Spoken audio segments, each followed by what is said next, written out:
up, everyone, and welcome back. Today we've got a super exciting video. We're going to be putting a southbend dual disc clutch in my 2007 Dodge Ram Cummins Turbo Diesel. So the clutch that's in it, I really actually don't even know what's in it. I bought this truck with about 200,000 miles on it, and it's got about 250 on it right now.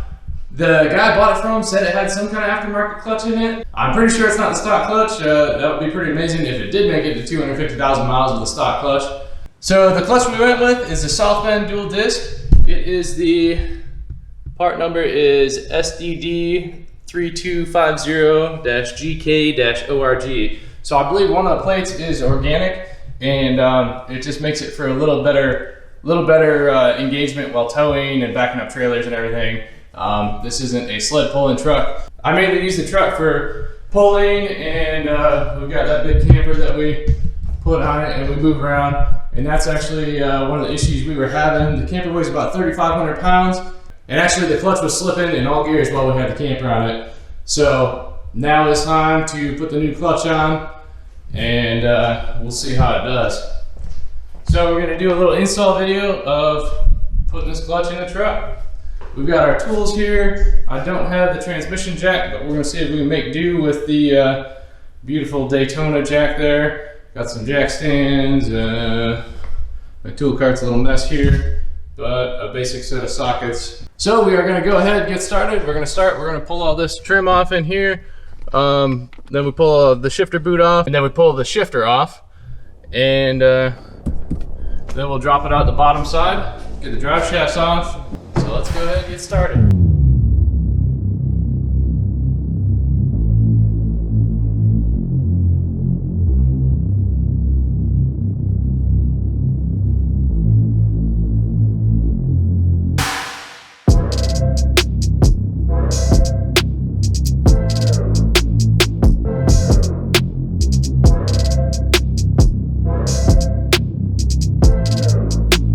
All right, so now that we got the shifter out of there, we're gonna go ahead, move underneath the truck, and remove the drive shafts.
So after getting the transfer case out of here and everything, and looking at just how massive this G56 transmission is, I decided that the regular Harbor Freight Daytona jack is not going to cut it for doing this.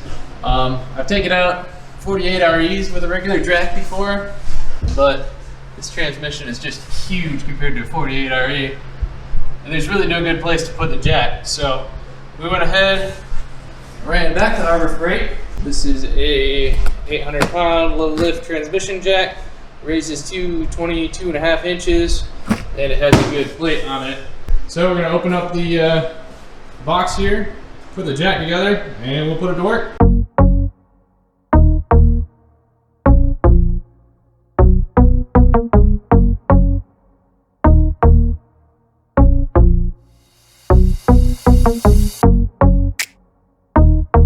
Alright, so there you go. We got the jack assembled. It looks to be fairly well built, pretty heavy duty. Should be tall enough, and it's going definitely make getting this transmission out a lot easier and a lot safer.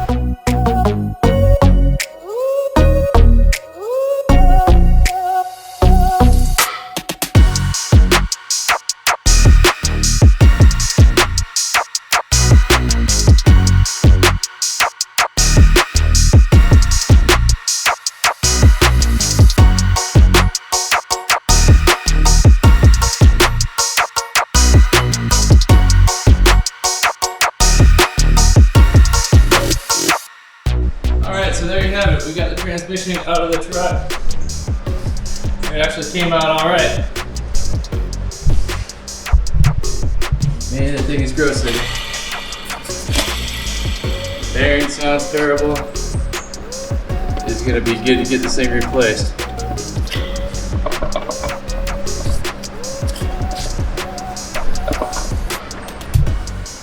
Jack worked out all right. This was barely tall enough. Actually, we're gonna put the tower back on here, and we're gonna bring it outside and pressure wash it, degrease it, just kind of clean it up a little bit. I hate working with dirty stuff, and I hate putting dirty stuff back in something.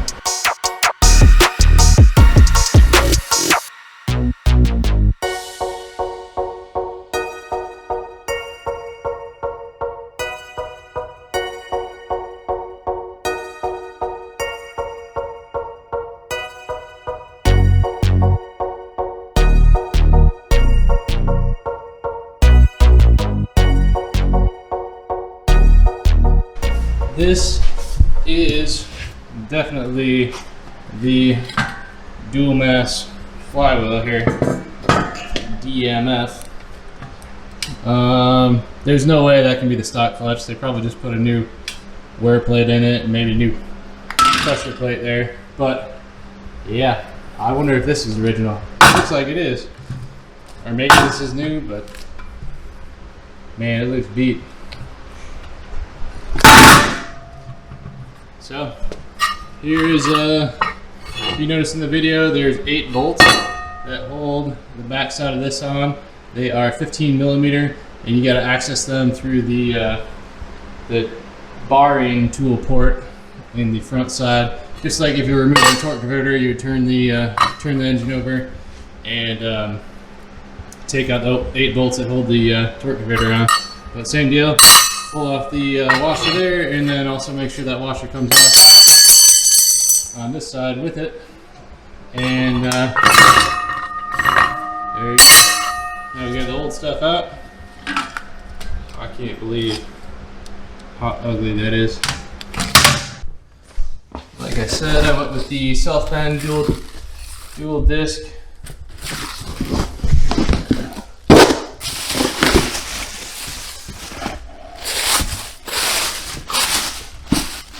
Alright, so yeah, we got our clutch here, we got our clutch fork, we got our new bearing, and yeah, it looks like a beautiful new clutch. We're gonna have to pull these bolts out to get it bolted on there, but for now, we are going to drag this thing outside. We're gonna throw the tower back on there, get any of that dirt out of there. But yeah, put the tower back on, and then we're gonna pressure wash it, get it all cleaned up, and get it ready to put back in. While that's drying off, we're gonna install the new clutch on the back of the engine, and our new flywheel and everything, and we'll go from there. So yeah, let's drag this thing outside and get it cleaned up.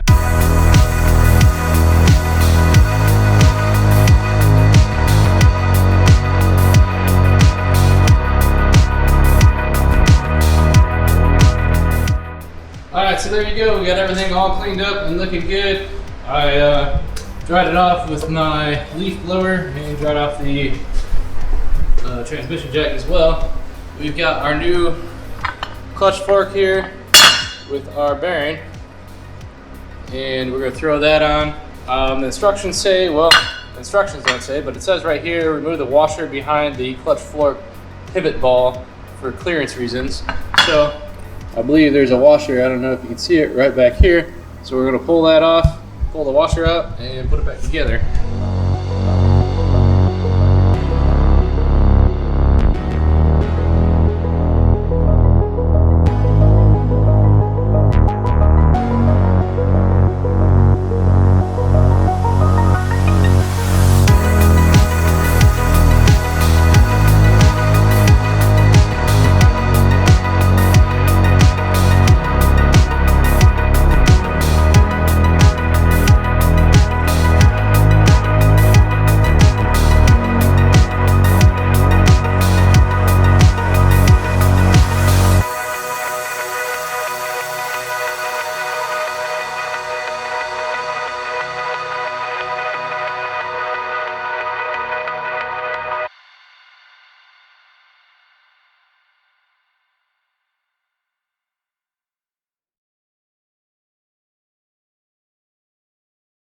Alright, so the slave cylinder has just a few clips holding it on the bottom of the truck here.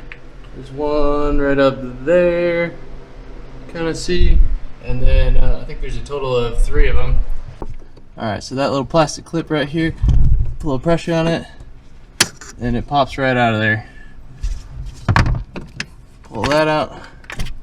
Now our clutch pedal is free, and then we pull off those 2 bolts and it should pop right out. Or, I'm sorry, 2 nuts.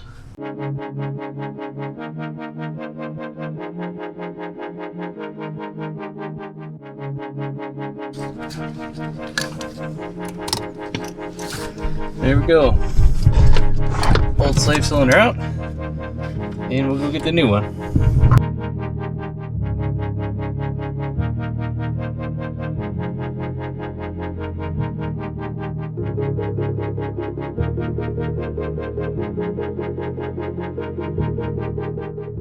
Alright, we're going to go thread it down in there and see if we can get it in place.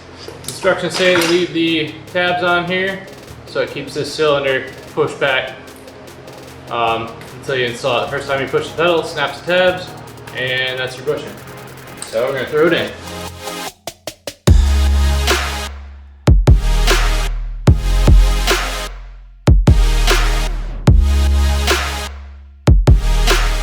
Okay, we got our reservoir mounted to the firewall here. Now all we gotta do is put our 2 nuts back on under here and connect our pedal.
Interior all put back together,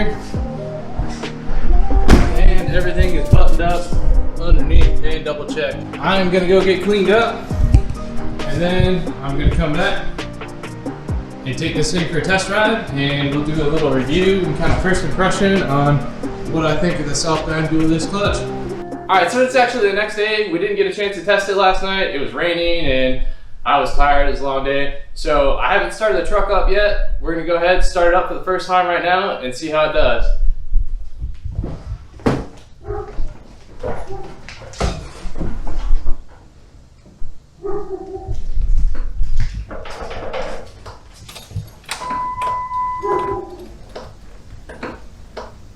the bat, the clutch pedal feels a lot harder.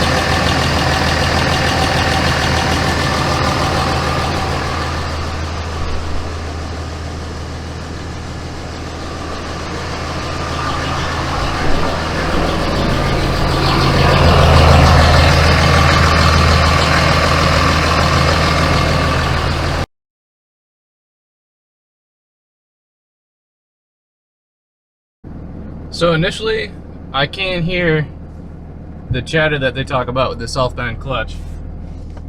And they say it comes from the gears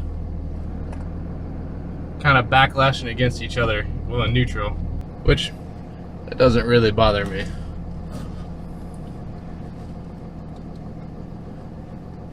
What I'm really curious of is seeing if I had a little vibration at about 60 to 70 miles an hour, and I'm curious if that DMF was what was causing that, because that thing was so old and used, and who knows how many miles on it. I hope that wasn't the original, but maybe it was. Maybe they just replaced the clutch plate in it.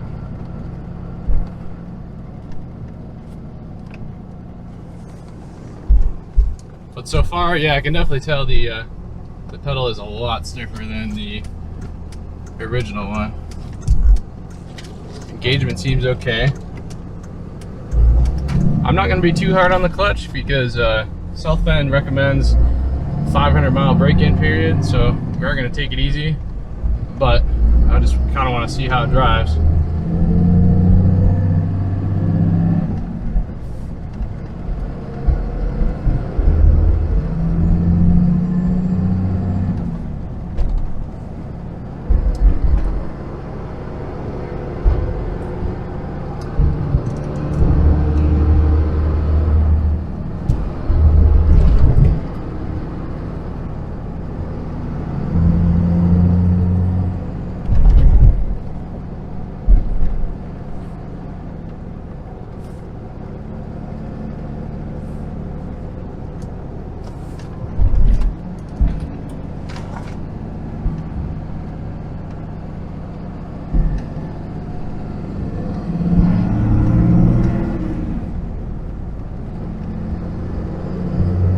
The shifting seems to be about the same as stock. I mean, some people complain that the dual disc clutch makes it shift slower, but I can't really tell much of a difference.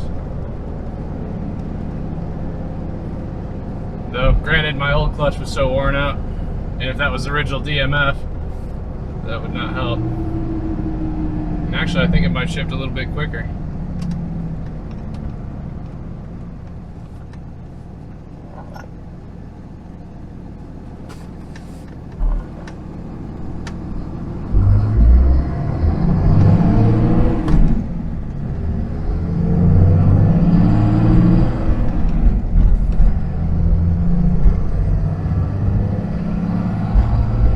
Yeah, so far so good. It feels great.